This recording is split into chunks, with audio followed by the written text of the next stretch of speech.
Assalamualaikum warahmatullahi wabarakatuh. Ibtighal maradatillah wa syafaati Rasulillah sallallahu alaihi wasallam wa bi barakati Sayyibul Quran Sayyidina Utsman radhiyallahu anhu sallallahu hadrati wa jasati wa qalbi ala man hadara fi hadhil jamaah al-Fatihah. A'udzu billahi minasyaitonir rajim. Bismillahirrahmanirrahim. Alhamdulillahirabbil alamin arrahmanir rahim maliki yaumiddin. Iyyaka na'budu wa iyyaka nasta'in ihdinas siratal mustaqim siratal ladzina an'amta 'alaihim ghairil maghdubi alaihim waladdallin. Rabbighfirli wa li jamil muslimin amin. Bismillahirrahmanirrahim. Alhamdulillahirabbil alamin wa bihi nasta'in wa ala umuri dunya waddin. Assalatu wassalamu ala asrafil anbiya'il mursalin sayyidina maulana Muhammadin wa ala alihi washabihi ajmain, amma ba'd. Kepada seluruh santri dimanapun Anda berada, tentunya di rumah kalian masing-masing, para sahabat FB, penggemar daripada NU Katulistiwa, juga sahabat FB dimanapun Anda berada yang dapat menangkap tayangan kami pada malam Nuzulul Quran ini.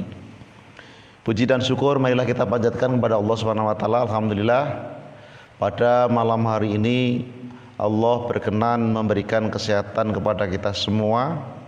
Maka dari itu tak lain tak bukan, tidak ada kata yang indah untuk kita persembahkan kepada Allah Subhanahu wa taala melainkan ucapan tahmid bil qauli alhamdulillahirabbil alamin.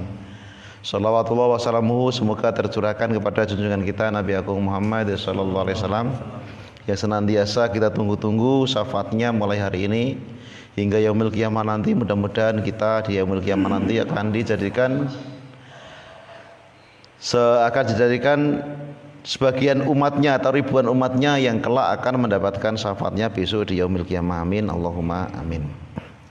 Para sahabatku semuanya, para santri semuanya yang dimuliakan Allah Subhanahu wa taala, melanjutkan kajian yang tadi malam, yaitu tentang fadilah daripada orang membaca Al-Qur'an atau hamilul Qur'an.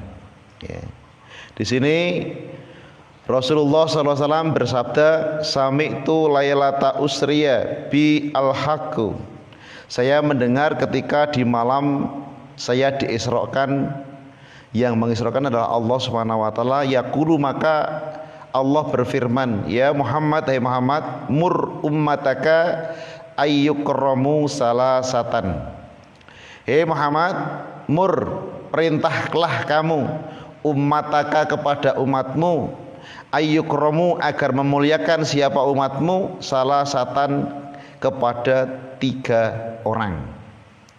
Siapa 3 orang tersebut? Yang pertama adalah al-walidu, orang tua. Yang kedua wal alimu, orang alim, orang yang berilmu. Yang ketiga adalah wahamilul Quran, dan orang-orang yang selalu membaca Al-Quran atau orang-orang yang hafal Al-Quran. Nah, seperti itu.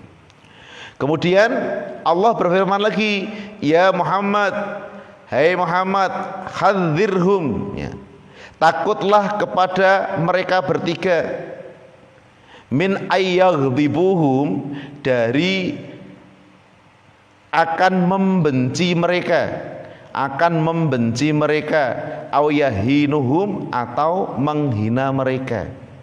Orang tua, orang alim, orang hafid Quran kok dibenci, itu ada bahayanya. Fa inna ghadabi, maka sungguhnya murkaku, kata Allah, itu yastadu, lebih dahsyat, alaman atas orang yaghdabuhum, yang membenci kepada mereka bertiga. Ya, maka janganlah coba-coba, satu, membenci orang tua, yang kedua membenci orang alim, yang ketiga orang yang hafal Al-Quran. Ketiga-ketiganya itu walaupun elek wonge, walaupun jelek orangnya, walaupun kecil orangnya, misalkan ora pokro, tapi kalian harus takut. Wong kaya ngono kuwi mesti malati, ya. Pemenang status wis ulama, apal Quran, berilmu, kok mbok ino-ino, aja takon dosa. Nah nih, ya. Maka santri-santri, satu, orang tuamu janganlah kalian benci. orang alim yang mengajarkan ilmu agama terhadapmu, janganlah kalian benci. Apalagi orang yang hafal Al-Quran, janganlah kalian membencinya. Apapun itu, siapapun itu orangnya, apapun tingkah lakunya. Misalkan ada yang nggak cocok dengan mereka, ya nggak masalah, tapi jangan terlalu benci banget. Karena kadang-kadang wong hafal Quran ini kadang-kadang ono sum'ai barang, ada sombongnya juga. Ya, ada sombongnya. Kiai loh, penyakit kiai itu pola akeh. Jangan dikira kiai ini nggak punya penyakit. Banyak penyakitnya. Satu penyakitnya ngelakoni wegah. Nah, ini sangat berbahaya. Ya, ngelakoni wegah itu penyakit kiai. Ya. Nah, teriak tahajud tapi turu terus ya. Ini penyakit kiai itu. Ya, jamaah tapi dia tidak pernah memimpin jamaah. Nah, itu penyakitnya kiai. Nah, misalkan ada seorang kiai, kadang-kadang ono sing mbadul mbeleh cempe itu juga ada, ya.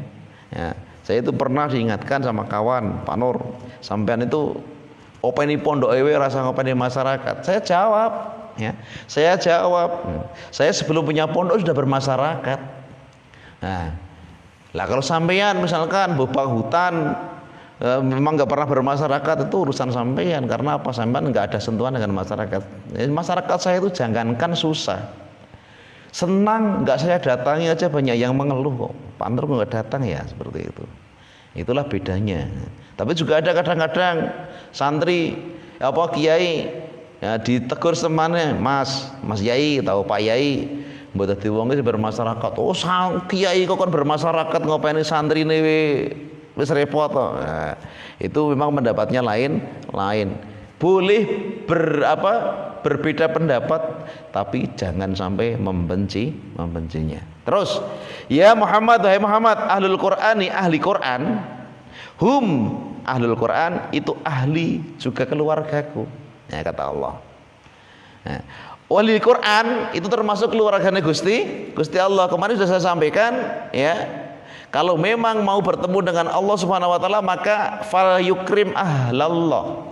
Hendaklah kalian memuliakan keluarganya Allah. Sehingga para sahabat tanya, ya Rasulullah, halillahu azza wa jalla ahlun? Adakah Allah azza wa jalla itu mempunyai ahli, mempunyai keluarga? Jawabannya Kanjeng Nabi, ya, jawabannya apa? Naam, iya ono. Siapa itu? Yaitu hamilul Quran, orang yang selalu berpegang teguh dengan Al-Quran, atau orang yang menghafal Al-Quran, itu termasuk ahlinya Gusti Allah. Nah, itu. Terus bagaimana?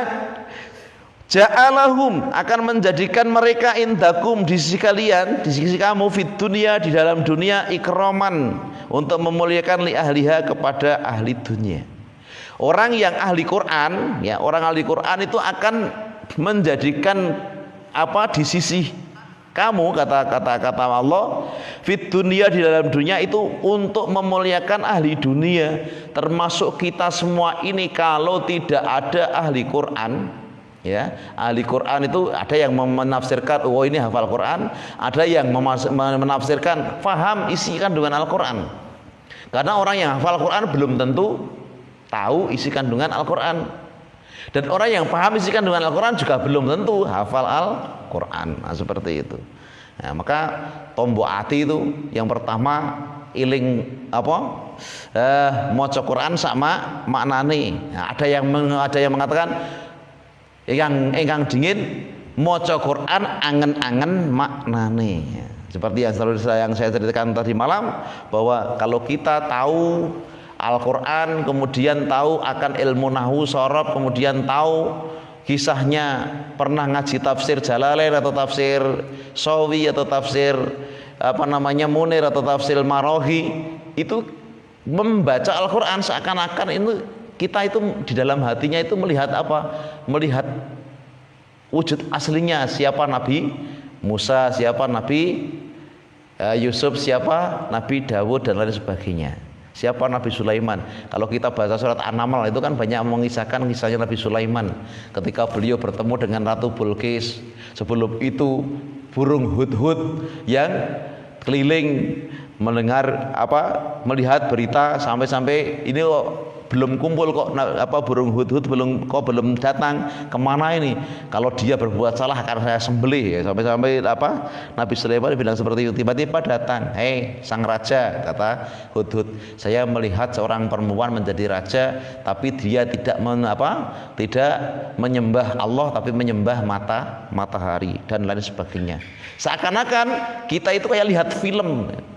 Mata kita ya melihat Al-Quran, bibir kita membaca Al-Quran, tapi hati kita itu seakan-akan kayak melihat film. Kisahnya Nabi Sulaiman, kisahnya Nabi Yusuf, kisahnya Nabi Dawud, kisahnya Nabi Musa, kisahnya Fir'aun dan lain sebagainya. Itu kayak yang akan menjadikan tombok ati iku 5 perkara nih. Yang pertama yaitu membaca Quran dengan angen-angen artinya. Nah seperti itu. Terus apalagi? Ya, walaula kaunul Qur'ani mahfudun fi sudurihim lahalakat dunya. Ya Muhammad, apabila orang yang ahli Quran itu tidak kau jaga fi sudurihim dalam hatinya, lahalakat, tidak bisa menjaga ahli Quran di dalam hati mereka, lahalakat, maka sungguh akan rusak dunia. Apabila dunia ini tidak ada ahli Quran, Mas, ya, itu maka akan rusak ya. Kemudian waman, dan orang alaiha yang ada di dunia. Ya Muhammad, hei Muhammad, hamlatul Quran, orang yang berpegang teguh dengan Al-Quran itu la yu'adzibuna, atau orang yang ahli Quran, orang yang hafal Quran itu la yu'adzibuna, dia tidak akan disiksa, wala yuhasabuna, dan tidak akan dihisab. Siapa hamilatul Quran yaumal qiyamati, besok di hari kiamat. Orang yang hafal Al-Quran, apalagi sak maknane, apalagi paham isi kandungannya, itu satu, tidak akan disiksa besok di hari kiamat, dan amalnya tidak akan dihisab di yaumul qiyamah. Ya Muhammad, hamilul Quran, orang yang berpegang teguh dengan Al-Quran, idza mata, ketika mati, itu tabaki, pada menangis nangisi alaihi, atas hamilul Quran. Siapa yang nangis? Samawati, langitku, wal ardi, dan bumiku, wa malaikati, dan malaikatku. Kalau ada orang ahli Quran, paham Quran, hafal Quran, kok mati ya, meninggal dunia, tidak hanya kita yang menangis, Mas. Siapa? Langitnya Allah, buminya Allah, kemudian para malaikatnya Allah, semuanya menangis karena kehilangan orang yang meninggal dalam keadaan hafal Al-Quran, paham Al-Quran.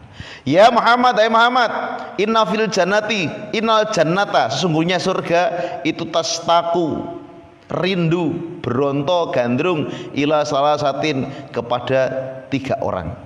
Siapa itu? Yang pertama, anta, kamu, yaitu junjungan kita Nabi Agung Muhammad sallallahu alaihi wasallam. Yang kedua siapa?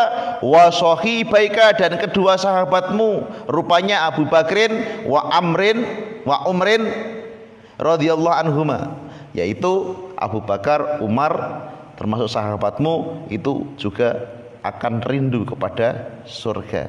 Yang ketiga siapa? Wahamilul Quran, dan orang-orang yang berpegang teguh dengan Al-Quran. Nah, luar biasa ya. Maka belajarlah Al-Quran dengan sebaik-baiknya. Nah, capondo ya paling enggak ya juz 30 ya hafal, mulai dari amma yatasaulun sampai qul a'udzu birabbinas, hafal Mas ya, hafal di luar kepala. Nah, apalikul hu, patkul, bahasanya kiai ini patkul apa? 4 kul. Kul ya ayyuhal kafirun, kul wallahu ahad, kul a'udzu bil falaq, kul a'udzu birabbin nas. Apale kuwi. Nah, kan ada. Saya itu punya imam ya di Jawa itu, kalau maghrib, isya, subuh itu hafale ya kuwi. Kul ya karo kulhu. Ya. Nah, itu bener cepet ya, cepet. Ya.